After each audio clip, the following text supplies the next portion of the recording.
محترم سامعین کرام، السلام علیکم ورحمۃ اللہ وبرکاتہ۔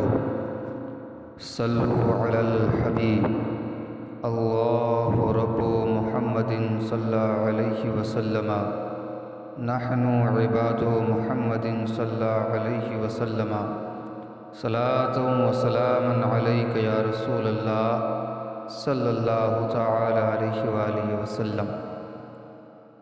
عزیزان گرامی وقار،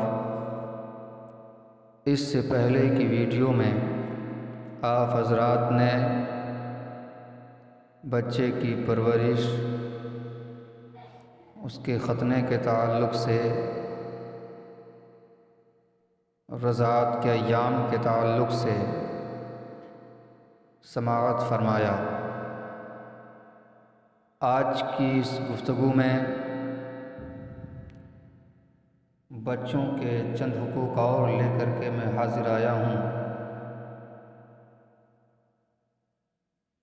اس دعا کے ساتھ میں اپنی گفتگو کا آغاز کر رہا ہوں کہ اے میرے مولا،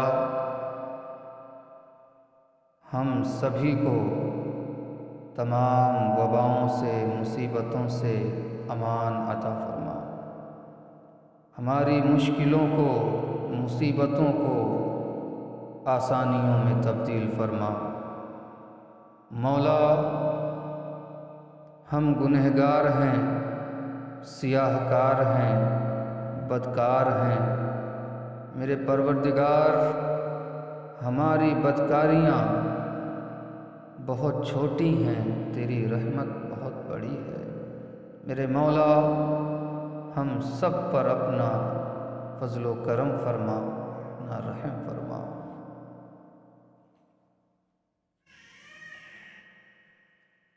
اولاد سے ہمیشہ ایک جیسا سلوک کرنا چاہیے۔ آج اپنی گفتگو میں آپ حضرات کے سامنے یہ بتانے لگا ہوں کہ اگر گھر میں دو بچے ہیں تو دونوں کے ساتھ والدین کو برابر کا سلوک کرنا چاہیے۔ ایسا نہیں کہ ایک کو زیادہ عزیز رکھیں اور دوسرے کو پیار نہ کریں۔ حدیث پاک کی روشنی میں انشاءاللہ العزیز میں اپنی باتوں کو رکھنے کی کوشش کروں گا۔ کسی بیٹے یا بیٹی سے ترجیحی رویہ اختیار کرنا مناسب نہیں، کیونکہ اسلام نے والدین کے لیے یہ بات جائز قرار نہیں دی کہ وہ اپنی اولاد کے درمیان تفریق کریں۔ بعض لوگ نرینہ اولاد سے اچھا سلوک کرتے ہیں اور بیٹیوں کو اچھا خیال نہیں کرتے۔ ایسا کرنا حضور سرور کائنات صلی اللہ علیہ وسلم کو پسند نہیں۔ اس لحاظ سے والدین پر یہ ایک بڑی ذمہ داری ہے کہ وہ اپنی اولاد میں امتیاز روا نہ رکھیں، سب کو ایک جیسا خیال کریں۔ حضور صلی اللہ علیہ وسلم نے اولاد کے درمیان عدم مساوات کو اچھا نہیں سمجھا۔ اس کے بارے میں آپ کا فرمان عالی شان آپ لوگوں کے سامنے بیان کیا جا رہا ہے۔ حضرت جابر رضی اللہ تعالی عنہ کا بیان ہے کہ حضرت بشیر کی اہلیہ محترمہ عرض گزار ہوئیں کہ میرے بیٹے کو اپنا غلام دے دیجئے اور میری خاطر رسول اللہ صلی اللہ علیہ وسلم کو گواہ بنا لیجئے۔ وہ رسول اللہ صلی اللہ علیہ وسلم کی خدمت میں حاضر ہو کر عرض گزار ہوئے کہ فلاں کی بیٹی نے مجھ سے کہا ہے کہ اپنا غلام اس کے بیٹے کو دے دوں، اور کہا ہے کہ میری خاطر رسول اللہ صلی اللہ علیہ وسلم کو گواہ بنائیے۔ فرمایا کیا اس کے اور بھائی ہیں؟ عرض کی ہاں۔ فرمایا کہ جو تم نے اسے دیا کیا سب کو اسی طرح دیے ہیں؟ عرض گزار ہوئے نہیں۔ فرمایا کہ یہ درست نہیں اور میں حق کے سوا اور بات پر گواہ نہیں بنا کرتا۔ مسلم شریف کی یہ روایت ہے۔ اس حدیث میں یہ بتایا گیا ہے کہ غلام دینے کے سلسلے میں ایک بیٹے کے ساتھ ترجیحی سلوک تھا اور دوسرے بھائیوں کو غلام نہ دیے گئے تھے، اس لیے حضور صلی اللہ علیہ وسلم نے فرمایا کہ ایسا کرنا درست نہیں، بلکہ تمام بھائیوں کے ساتھ ایک جیسا سلوک کرو تو میں گواہ بننے کے لیے تیار ہوں۔ یہی بات ایک اور حدیث میں یوں بیان ہوئی۔ حضرت نعمان بن بشیر رضی اللہ تعالیٰ عنہ سے روایت ہے کہ ان کے والد ماجد انہیں ساتھ لے کر رسول اللہ صلی اللہ علیہ وسلم کی خدمت میں حاضر ہوئے اور عرض کی کہ میں نے اپنے اس بیٹے کو ایک غلام دیا ہے۔ فرمایا کیا تم نے اپنے ہر بیٹے کو ایک غلام دیا ہے؟ عرض کی نہیں۔ فرمایا تو واپس لے لو۔ ایک روایت میں ہے کہ کیا یہ تمہارے لیے باعث مسرت ہے کہ تمہارے ساتھ نیکی کرنے میں وہ برابر ہوں؟ عرض گزار ہوئے کیوں نہیں؟ فرمایا تو پھر ایسا نہ کرو۔ دوسری روایت میں حضرت نعمان رضی اللہ تعالیٰ عنہ نے فرمایا کہ میرے والد ماجد نے مجھے ایک عطیہ دیا۔ حضرت عمرہ بنت رواحہ نے کہا کہ میں راضی نہیں ہوں جب تک کہ رسول اللہ صلی اللہ علیہ وسلم کو گواہ نہ بنا لیا جائے۔ بس وہ حضور صلی اللہ علیہ وسلم کی بارگاہ میں حاضر ہو کر عرض گزار ہوئے کہ میں نے اپنے عمرہ بنت رواحہ والے بیٹے کو ایک عطیہ دیا ہے۔ انہوں نے مجھ سے کہا کہ یا رسول اللہ آپ کو گواہ بناؤں؟ فرمایا کیا تم نے اپنے ہر بیٹے کو اسی جیسی چیز دی ہے؟ عرض گزار ہوئے نہیں۔ فرمایا کہ اللہ سے ڈرو اور اپنی اولاد کے درمیان انصاف کرو۔ راوی کا بیان ہے کہ انہوں نے اپنا عطیہ واپس لے لیا۔ ایک اور روایت میں آپ نے فرمایا میں ظلم پر گواہ نہیں بنتا۔ اولاد کو کچھ دیتے وقت یا سلوک کرتے وقت بھی والدین کو چاہیے کہ عدل و انصاف کو مد نظر رکھیں۔ اسلام میں چھوٹے بڑے لڑکے اور لڑکی کے حقوق یکساں ہیں۔ اسلام لڑکوں کے ساتھ لڑکیوں کے مقابلے میں ترجیحی سلوک کو روا نہیں رکھتا۔ لڑکوں اور لڑکیوں کا جو حصہ مقرر ہے اسے ادا کرنا ہی ایک جیسا سلوک ہے۔ ان احادیث مبارکہ سے یہ بات واضح طور پر نکھر کر سامنے آ گئی کہ اگر گھر میں 4 بیٹے ہیں تو والدین کی یہ ذمہ داری ہے وہ چاروں بیٹوں کے ساتھ برابر سلوک کریں۔ اگر بیٹی ہے تو خدا کے واسطے بیٹیوں کو نظر انداز مت کریں۔ اکثر ایسا ہوتا ہے کہ بیٹوں کی مان جان گھر میں زیادہ ہوتی ہے، بیٹیوں کی مان جان کم ہوتی ہے۔ میرے عزیز بچوں کے ساتھ بچیوں کا بھی خیال رکھیں، کیونکہ اگر آپ اولاد کے ساتھ مساویانہ سلوک نہیں کریں گے تو پھر آپ عذاب جہنم کے سزاوار ٹھہریں گے۔ اولاد کے ساتھ پیار اور شفقت سے پیش آنا بھی والدین کے فرائض میں سے ہے۔ بچوں کو بچپن میں ماں باپ کی شفقت کی بہت ضرورت ہوتی ہے۔ اس شفقت سے ہی ان میں بہت سی اخلاقی خوبیاں پیدا ہوتی ہیں۔ اگر شفقت میسر نہ آئے تو بچوں کی تعمیر سیرت میں کمی رہ جائے گی۔ اس لیے حضور صلی اللہ علیہ وسلم نے مسلمانوں کو ترغیب دی ہے کہ اپنے بچوں کو اچھا جانو اور ان سے پیار سے پیش آؤ۔ اس کے متعلق حضور صلی اللہ علیہ وسلم کا ارشاد گرامی یہ ہے، بخاری شریف کی روایت ہے، حضرت ابو ہریرہ رضی اللہ تعالیٰ عنہ سے روایت ہے کہ نبی اکرم صلی اللہ علیہ وسلم نے حضرت حسن بن علی رضی اللہ تعالیٰ عنہما کو چوما۔ اقرا ابن حابس بھی آپ کے پاس موجود تھے۔ عرض کرنے لگے کہ میرے 10 بیٹے ہیں، میں نے ان میں سے کسی کو نہیں چوما۔ رسول اکرم صلی اللہ علیہ وسلم نے ان کی طرف دیکھا اور فرمایا جو رحم نہیں کرتا اس پر رحم نہیں کیا جاتا۔ اللہ اپنی مخلوق سے بڑا شفیق ہے، اس لیے وہ چاہتا ہے کہ اس کے بندے بھی شفیق ہوں، ان کے دل میں نرمی ہو۔ اس لیے حضور صلی اللہ علیہ وسلم نے فرمایا ہے کہ میں اپنی اولاد سے محبت سے پیش آتا ہوں، لہٰذا تم بھی اپنی اولاد سے محبت کیا کرو۔ حضرت عائشہ رضی اللہ تعالیٰ عنہ سے روایت ہے، کچھ اعرابی بارگاہ نبوی میں حاضر ہوئے، کہنے لگے آپ اپنے بچوں کو چومتے ہیں؟ آپ نے فرمایا ہاں۔ کہنے لگے لیکن قسم بخدا ہم نہیں چومتے۔ رسول اکرم صلی اللہ علیہ وسلم نے فرمایا اگر اللہ تعالیٰ نے تمہارے دلوں سے رحمت کو نکال دیا ہے تو میں کیا کر سکتا ہوں۔ اولاد کو چومنے سے ان کی حوصلہ افزائی ہوتی ہے، ان کا دل خوشی سے پھول جاتا ہے، اس لیے اولاد کو چومنا ضروری قرار دیا گیا ہے۔ حضرت جریر بن اللہ تعالیٰ عنہ سے روایت ہے، رسول اکرم صلی اللہ علیہ وسلم نے فرمایا جو شخص لوگوں پر رحم نہیں کرتا اللہ تعالیٰ اس پر رحم نہیں کرتا۔ اولاد کا ایک حق یہ بھی ہے کہ ان پر رحم کیا جائے تاکہ اللہ تعالیٰ ماں باپ پر رحم کرے۔ حضرت ابو قتادہ حارث بن ربعی رضی اللہ تعالیٰ عنہ سے روایت ہے کہ نبی کریم صلی اللہ علیہ وسلم نے فرمایا میں نماز کے لیے کھڑا ہوتا ہوں اور اسے لمبا کرنا چاہتا ہوں، لیکن کسی بچے کے رونے کی آواز سن کر نماز مختصر کر دیتا ہوں کیونکہ اس کی ماں کی پریشانی مجھے ناپسند ہے۔ میرے عزیز، لہٰذا ہمیں اور آپ کو چاہیے کہ اپنے بچوں کے ساتھ مشفقانہ رویہ رکھیں، ان پر رحم کریں، ان کے ساتھ شفیق بن کر کے رہیں، کیونکہ ایسا کرنے سے بچوں کا اخلاق بھی ٹھیک ہوتا ہے، بچوں کا کردار بھی سنورتا ہے۔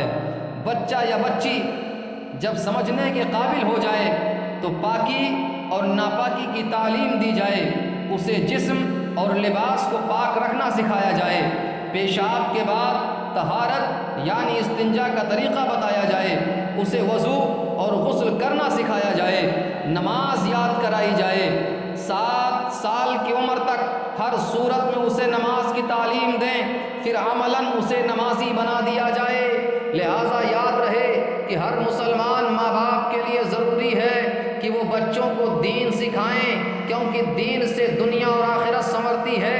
اس لیے بچوں کو اس تعلیم سے آراستہ کیا جائے جو اس دنیا میں بھی کام آئے اور آخرت میں بھی وہ نجات کا ذریعہ بنے۔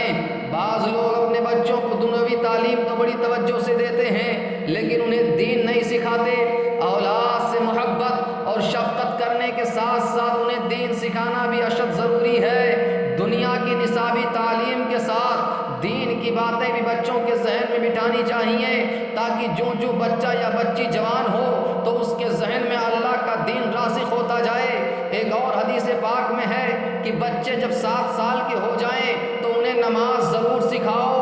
حضرت عمر بن شعیب رضی اللہ تعالیٰ عنہ اپنے والد سے اور ان کے دادا سے روایت کرتے ہیں کہ رسول اللہ صلی اللہ علیہ وسلم نے فرمایا اپنے بچوں کو جب کہ وہ 7 سال کے ہو جائیں نماز کا حکم کرو، اور جب ان کی عمر 10 سال کی ہو تو انہیں نماز نہ پڑھنے پر مارو، اور جب ان کی عمر 12 سال ہو جائے تو ان کے بستر علیحدہ کر دو۔ بچہ جب 7 سال کا ہو جاتا ہے تو اس میں ایک نئی قوت و طاقت پیدا ہونا شروع ہو جاتی ہے اور وہ ایک دوسری حالت میں ہو جاتا ہے۔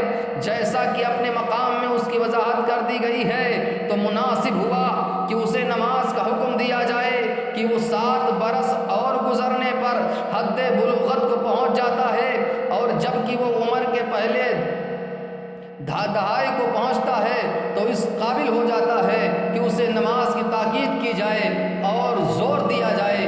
اس لیے حکم دیا کہ جب 10 سال کی عمر کو پہنچے اور نماز نہ پڑھے تو اسے مار کر نماز پڑھاؤ اور اسلامی آداب کی تلقین کرو۔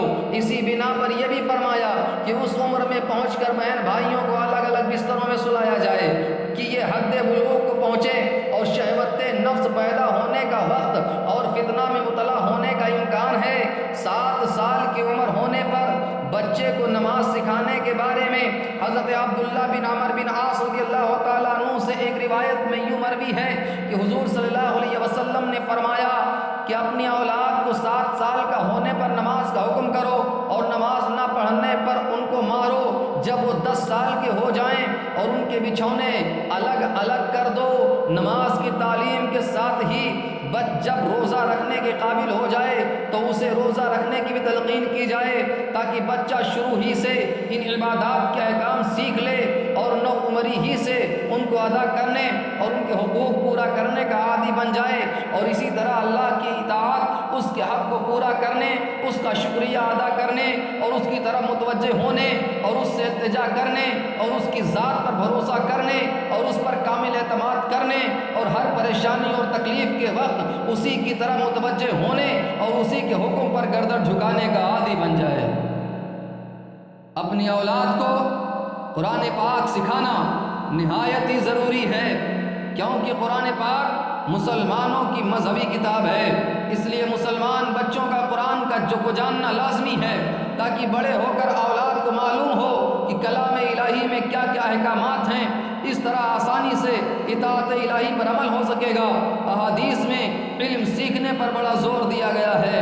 چند احادیث کریمہ آپ حضرات کے سامنے بیان کرنے کی کوشش کر رہا ہوں۔ حضرت علی رضی اللہ تعالیٰ عنہ سے روایت ہے کہ حضور صلی اللہ علیہ وسلم نے فرمایا کہ اپنے بچوں کو 3 باتیں سکھاؤ، اپنے نبی کریم صلی اللہ علیہ وسلم کی محبت اور ان کے اہل بیت کی محبت اور قرآن کریم کی تلاوت، اس لیے کہ قرآن کریم یاد کرنے والے اللہ کے عرش کے سائے میں انبیاء اور منتخب لوگوں کے ساتھ اس روز ہوں گے جس روز اس کے سائے کے علاوہ اور کوئی سایہ نہ ہوگا۔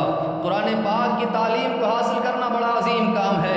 حضرت انس بن مالک رضی اللہ تعالیٰ عنہ روایت کرتے ہیں کہ رسول اللہ صلی اللہ علیہ وسلم نے فرمایا کہ علم کا حاصل کرنا ہر مسلمان مرد عاقل و بالغ پر فرض ہے، اور نااہل کو پڑھانے والا ایسا ہے جیسا کہ وہ خنزیر کو زر و جواہر کے ہار پہنا دے، یعنی ہر عاقل بالغ مسلمان کے لیے ضروری ہے کہ وہ قرآن کا علم حاصل کرے۔ حضرت عثمان رضی اللہ تعالیٰ عنہ روایت کرتے ہیں کہ رسول اللہ صلی اللہ علیہ وسلم نے فرمایا تم میں سے بہتر وہ شخص ہے جس نے قرآن پڑھا اور دوسروں کو پڑھایا۔ بچوں کو قرآن پڑھانا اللہ کے نزدیک انتہائی قربت والا عمل ہے۔ حضرت عمر بن خطاب رضی اللہ تعالیٰ عنہ روایت کرتے ہیں کہ رسول اللہ صلی اللہ علیہ وسلم نے فرمایا کہ اس کتاب ہدایت قرآن کریم کی وجہ سے اللہ تعالیٰ بعض قوموں کو عروج عطا فرماتا ہے اور بعض اقوام اس پر عدم تعمیل کی وجہ سے زوال پذیر ہوتی ہیں، یعنی جو قرآن پڑھ کر اس پر عمل پیرا ہو جاتے ہیں انہیں دنیا میں عروج مل جاتا ہے، اور جو قرآن کریم کو چھوڑ کر آگے بڑھنے کی کوشش کرتے ہیں وہ دنیا میں زوال پذیر ہو جاتے ہیں۔ حضرت عبد الرحمن بن عوف رضی اللہ تعالیٰ عنہ رسول اللہ صلی اللہ علیہ وسلم سے روایت کرتے ہیں کہ آپ نے فرمایا 3 چیزیں ایسی ہیں جو قیامت کے دن عرش کے نیچے ہوں گی: قرآن کریم جو اپنی وجہ سے بندوں سے حجت کرے گا اور قرآن کی ظاہری اور باطنی حیثیات ہیں، دوسری امانت، تیسری صلہ رحمی۔ امانت ندا کرے گی، جس نے مجھے ملایا پہچانا اللہ تعالیٰ اس کو ملائے، اور جس نے مجھے قطع کیا امانت نہ دی اللہ تعالیٰ اس کو قطع کرے۔ یعنی قرآن پاک کے علم کو بڑی توجہ سے حاصل کرنا چاہیے۔ حضرت عبداللہ بن عمر رضی اللہ تعالیٰ عنہ روایت کرتے ہیں کہ رسول اللہ صلی اللہ علیہ وسلم نے فرمایا صاحب قرآن سے کہا جائے گا کہ قرآن کریم کی تلاوت کر اور اس طرح ٹھہر ٹھہر کر ترتیل کے ساتھ پڑھ جس طرح تو دنیا میں پڑھتا تھا، اور تیری منزل وہ ہوگی جہاں تک کہ تو آخری آیت تلاوت کرے گا۔ میرے عزیز، اتنا عظیم فائدہ ہے قرآن کریم کی تعلیم کا۔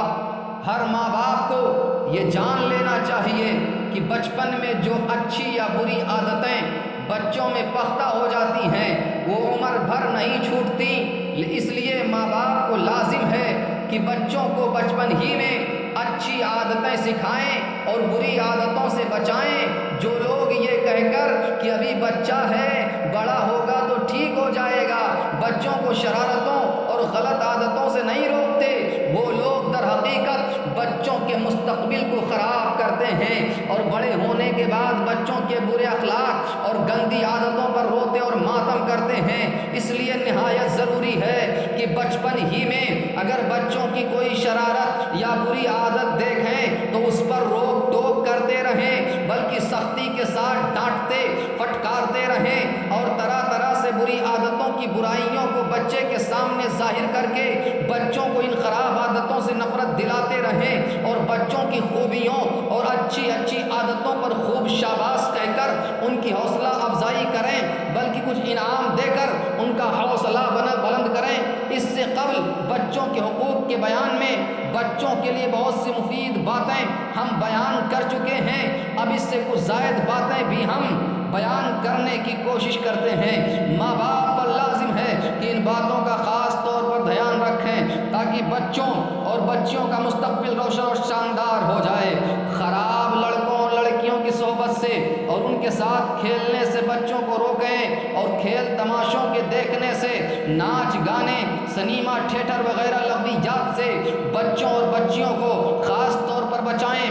بچوں کو اسلامی آداب و اخلاق اور دین و مذہب کی باتیں سکھائیں، اچھی باتوں کی رغبت اور بری باتوں سے نفرت دلائیں۔ اگر بچہ کہیں سے کسی کی کوئی چیز اٹھا لائے، اگرچہ کتنی ہی معمولی چیز کیوں نہ ہو، اس پر سب گھر والے خفا ہو جائیں اور سب گھر والے بچے کو چور چور کہہ کر شرم دلائیں اور بچے کو مجبور کریں کہ وہ فوراً اس چیز کو جہاں سے وہ لایا ہے اسی جگہ اس کو رکھ آئے، پھر چوری سے نفرت دلانے کے لیے اس کا ہاتھ دھلائیں اور کان پکڑ کر اس سے توبہ کرائیں، تاکہ بچوں کے ذہن میں یہ بات اچھی طرح جم جائے کہ پرائی چیز لینا چوری ہے اور چوری بہت ہی برا کام ہے۔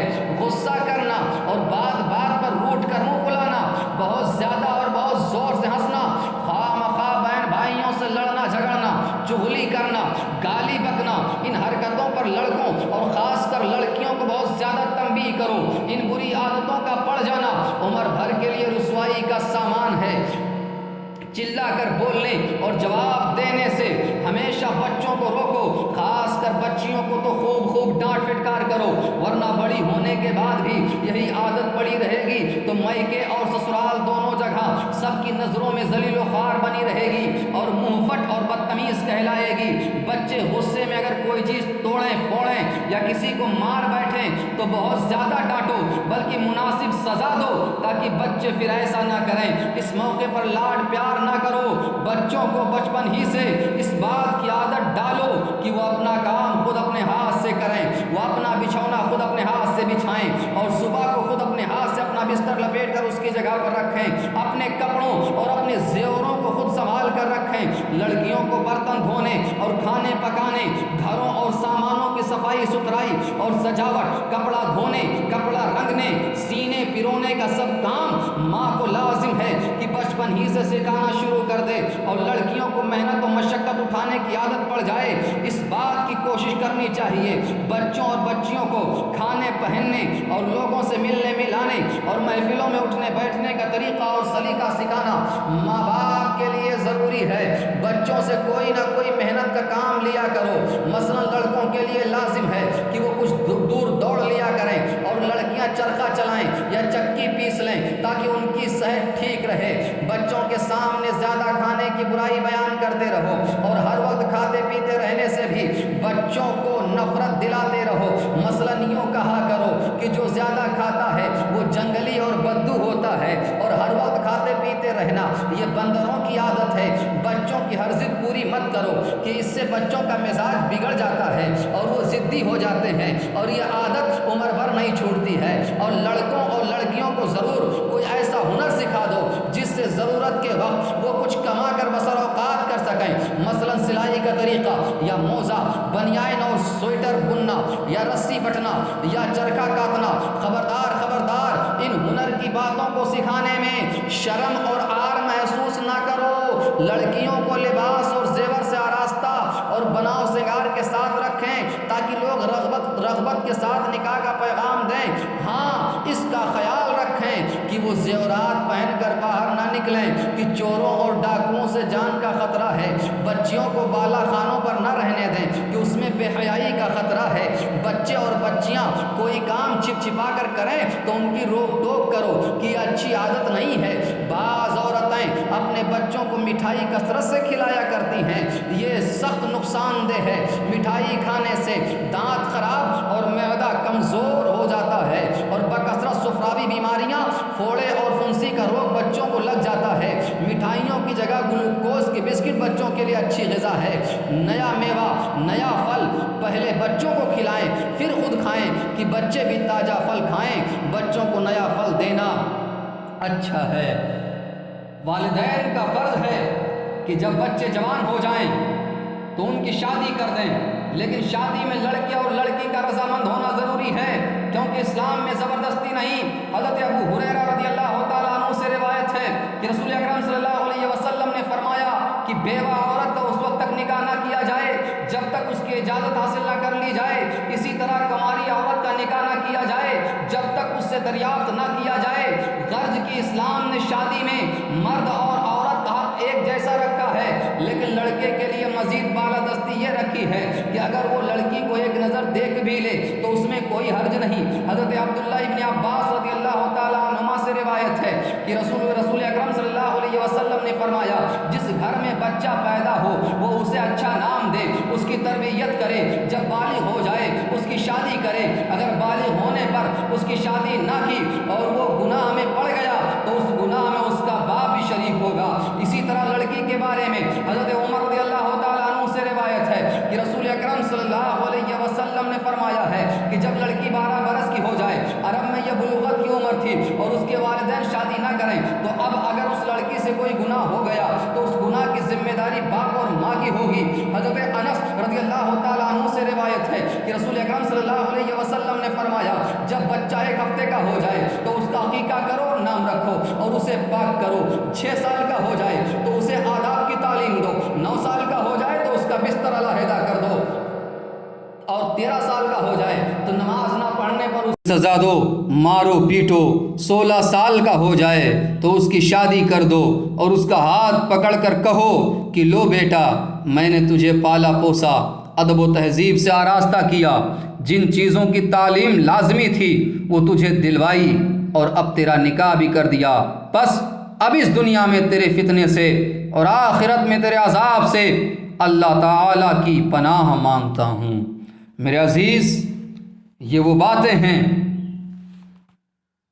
جو ہر والدین کے لیے لازمی اور ضروری ہیں۔ اگر والدین ان باتوں کا خیال نہیں رکھیں گے تو یقین جانیے کہ بچے نالائق اور نافرمان نکلیں گے۔ دعا ہے اللہ تبارک و تعالی ہمیں اور آپ کو دارین کی سعادتوں سے مالا مال فرمائے، اولاد کی اچھی تربیت کرنے کی توفیق عطا فرمائے۔ السلام علیکم ورحمۃ اللہ وبرکاتہ۔